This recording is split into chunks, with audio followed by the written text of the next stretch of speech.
Chapter 2 Pressure ခန်းရဲ့ definition ဒုတိယပိုင်းကိုရှင်းပြသွားမှာပါပထမဆုံး definition ကတော့ buoyancy ပမာလိုကဖောအား when bodies are immersed in a liquid အရည်တစ်မျိုးထဲမှာအရာဝတ္ထုတွေကိုနှိပ်လိုက်တဲ့အခါ there is loss in weight ဒီအရာဝတ္ထုတွေရဲ့အလေးချိန်ဟာမူလအလေးချိန်အောက်လျော့နည်းသွားပါတယ် This is because of a property of liquid called buoyancy ဒါဘာကြောင့်လဲဆိုရင် buoyancy ဖောအားလို့ခေါ်တဲ့အရည်ရဲ့ဂုဏ်သတ္တိကြောင့်မူလအလေးချိန်ကဆုံးရှုံးသွားရခြင်းဖြစ်ပါတယ်ဒါကတော့ buoyancy ဖောအားဂုဏ်သတ္တိကိုပုံဖော်ထားတာပါလူတစ်ယောက်ဟာရေကူးကန်ထဲမှာရောက်သွားမယ်ဆိုရင်သူဟာနှိပ်မသွားပါဘူးဘာလို့လဲဆိုရင်ရေထဲကနေသူ့ရဲ့ခန္ဓာကိုယ်ပေါ်မှာ buoyancy ဆိုတဲ့ buoyant force ဖောအားကတက်ရောက်လိုက်တဲ့အတွက်ဖြစ်ပါတယ်အဲ့လိုပဲအရာဝတ္ထုတစ်ခုကိုအရည်တစ်မျိုးနဲ့နှိပ်လိုက်မယ်ဆိုရင်လည်းဒီအရာဝတ္ထုဟာမြုပ်သွားခြင်းမရှိဘဲနဲ့မျောပါနေတာကိုတွေ့ရပါတယ်။ဘာကြောင့်လဲဆိုတော့ခုနကလိုပဲဒီအရာဝတ္ထုပေါ်ကို buoyancy လို့ခေါ်တဲ့ရေရဲ့ဂုဏ်သတ္တိကပင့်အားတက်ရောက်ပေးလိုက်တဲ့အခါမှာဒီအရာဝတ္ထုဟာမြုပ်သွားခြင်းမရှိပါဘူး။ဒီအရာဝတ္ထုရဲ့မူလအလေးချိန်တနည်းအားဖြင့်ကွာမြေကြီးရဲ့ဆွဲအား gravity ရှိပေမဲ့ရေထဲကနေ buoyancy ဆိုတဲ့ရေရဲ့ဂုဏ်သတ္တိဖောအားကတက်ရောက်ပေးလိုက်တဲ့အခါမှာပင်အားတက်ရောက်ပေးလိုက်တဲ့အခါမှာမြုပ်သွားခြင်းမရှိတာကိုတွေ့နိုင်ပါတယ်။ Archimedes principle the upward thrust acting on a body အရာဝတ္ထုတစ်ခုပေါ်ကိုတက်ရောက်နေတဲ့အသရင်ပင်အားဘယ်လိုအရာဝတ္ထုလဲဆိုတော့ which is immersed in a liquid အရည်တစ်မျိုးထဲမှာမြုပ်နေတဲ့အရာဝတ္ထုတစ်ခုပေါ်ကိုတက်ရောက်နေတဲ့အသရင်ပင်အားဟာ is equal to တူညီပါတယ် the weight of the liquid displayed by the body အရာဝတ္ထုကနေ display ဖယ်ထုတ်လိုက်တဲ့အရည်ရဲ့အလေးချိန်နဲ့တူညီပါတယ် equation နဲ့ရေးရရင် upward thrust အသရင်ပင်အား is equal to the weight of the liquid display ဖယ်ထုတ်လိုက်တဲ့အရည်ရဲ့အလေးချိန်နဲ့တူညီတယ်ဒါ Archimedes ရဲ့ principle နေရာမှာပဲဖြစ်ပါတယ်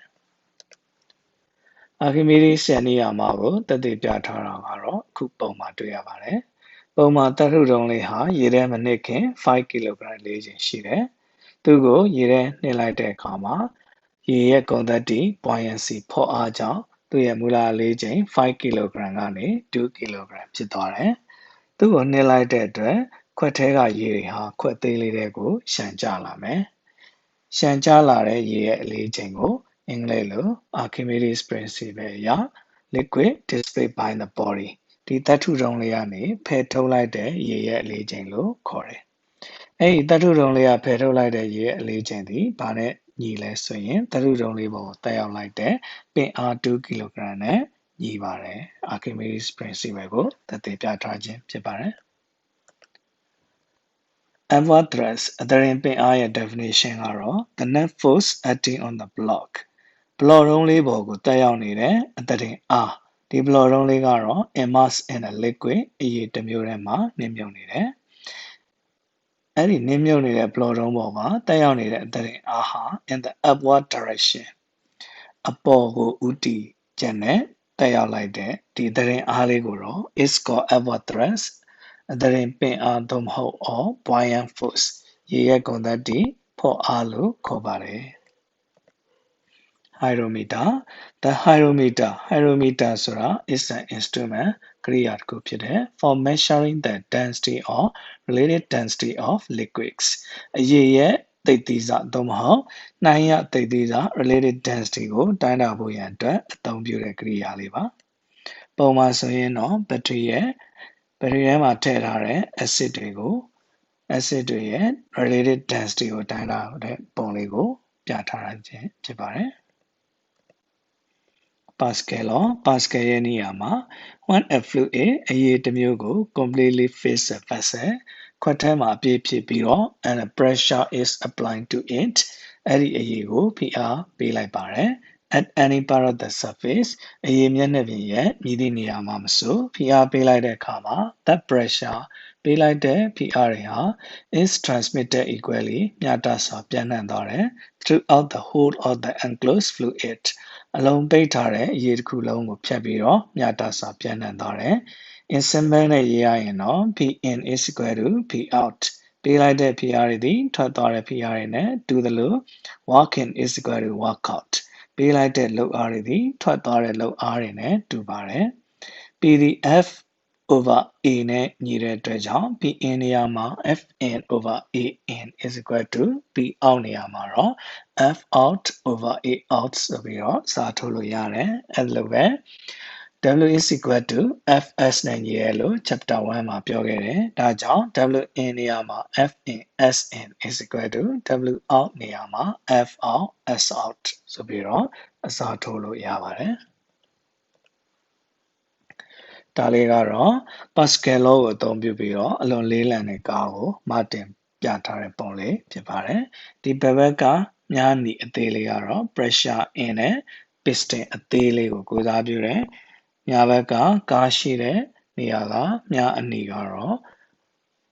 pressure အောက်ကိုကိုစားပြုတယ်။ဘယ်ကနေအောက်သွားမှာလဲဆိုရင် piston အကြီးကနေ pressure တွေအောက်မှာဖြစ်တယ်။အဲဒါလေးမှတ်ဖို့လိုပါတယ်။ pressure တွေ in တဲ့အခါမှာ piston အသေးကနေ in မယ် pressure အောက်တဲ့အခါမှာတော့ piston အကြီးကနေအောက်မယ် hydraulic press a kind of simple machine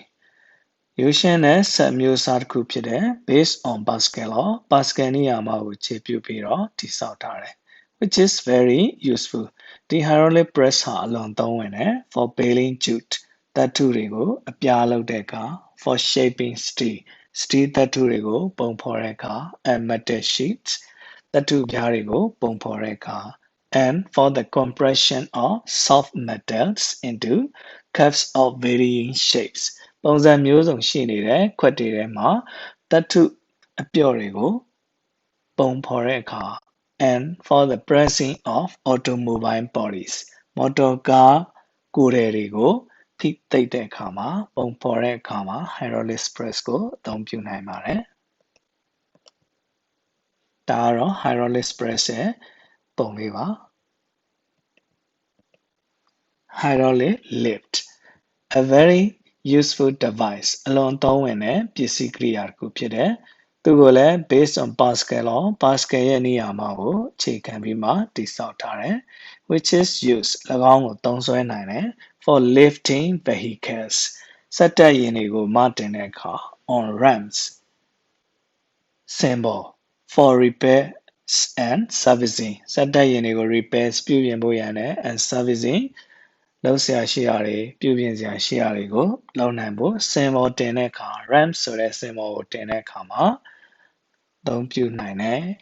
ဒီပစ္စည်းကိုတော့ hydraulic lift လို့ခေါ်ပါတယ် hydraulic lift လို့ခေါ်ပါတယ်ဒါလေးကတော့ hydraulic lift ရဲ့ပုံလေးပါဒါဆိုရင်တော့ chapter 2 pressure ခန်းရဲ့ definition ရှင်းပြတဲ့အပိုင်းနဲ့ပြီးသွားပါပြီ